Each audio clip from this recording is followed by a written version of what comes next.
When Southeast Nebraska rancher Paul Johnson hauls water in the July heat to cattle whose pond-supplied tanks have run dry, he's often thinking about winter. He's wondering if he'll have enough hay after a drought-plagued year to feed his cow-calf pairs through the cold months when grazing is no longer an option. This year, we're probably 30 to 40% of what we normally get or whatever. So, usually I put up probably, like I said, a couple hundred bales of good grass hay. And I think so far I've put up maybe 30, 40, and I'm about a little over halfway done. Johnson and other livestock producers in parts of Nebraska and southern plains states have endured moderate to exceptional drought for much of the spring and summer. Early July rains may have settled the dust in Johnson's area of Nebraska, but they didn't ease concerns about hay prices and supply as the year's early cuttings came up short. The brome grass Johnson counts on for the majority of his hay grew poorly during the dry spring. When I first started baling my brome, I said it's going to be short, and I was talking to a lot of neighbors, and they were all concerned about what they were going to do with hay or whatever. I said, well, I'm going to start making some calls because I'm going to get it bought now versus later. I reached out to some people in areas that have had a little bit better rain and more hay supply, and I purchased 4 semi-loads from out of the area and had hauled in here, just so I have a reserve and feel comfortable.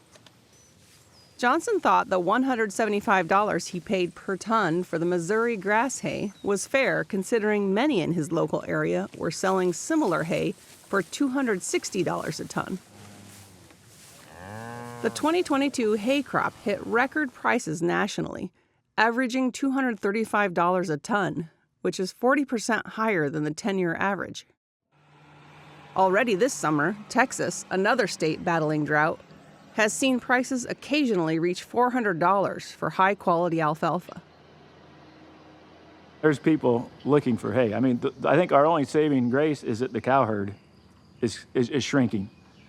So, I think overall demand may be down somewhat because we have less cows to feed now than we have in the past. But still, if everybody's 50% of their, or less of their normal cuttings, this hay is going to be tight.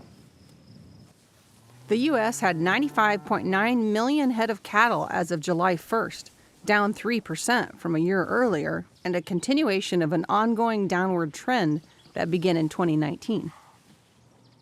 Connor Beeler, a beef systems educator with Nebraska Extension, says decent cattle prices over the summer have at least helped ease some of the financial hit from buying more expensive hay or having fewer bales to sell.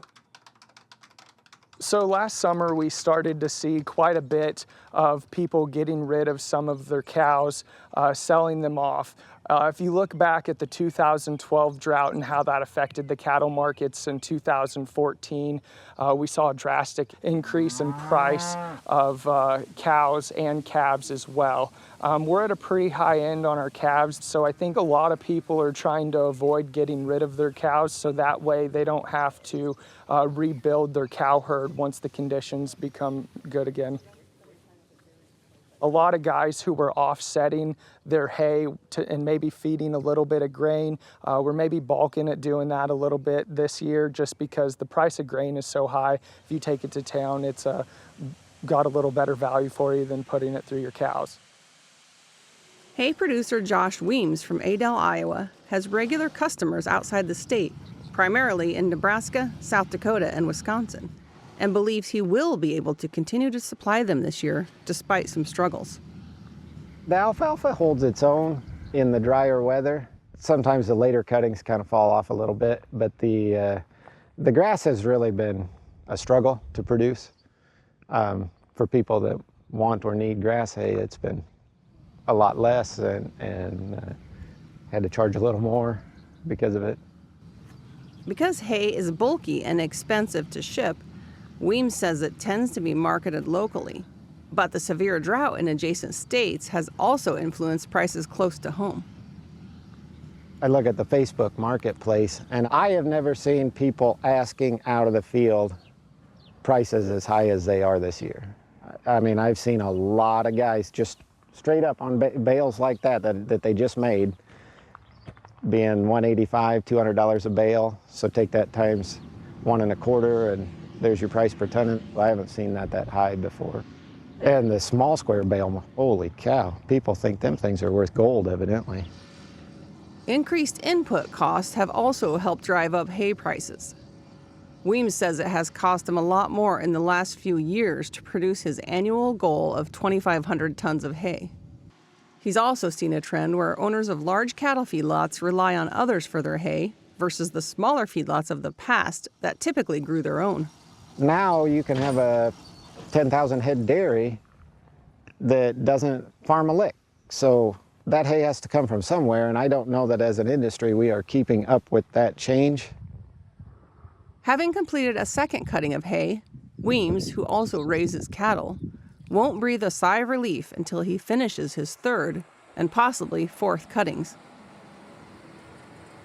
I think the entire Midwest is on a knife's edge as far as water. I mean, I look at the drought map, everybody can see the drought map, like everybody is like right there. I mean, I had a guy tell me once that there's always hay for sale.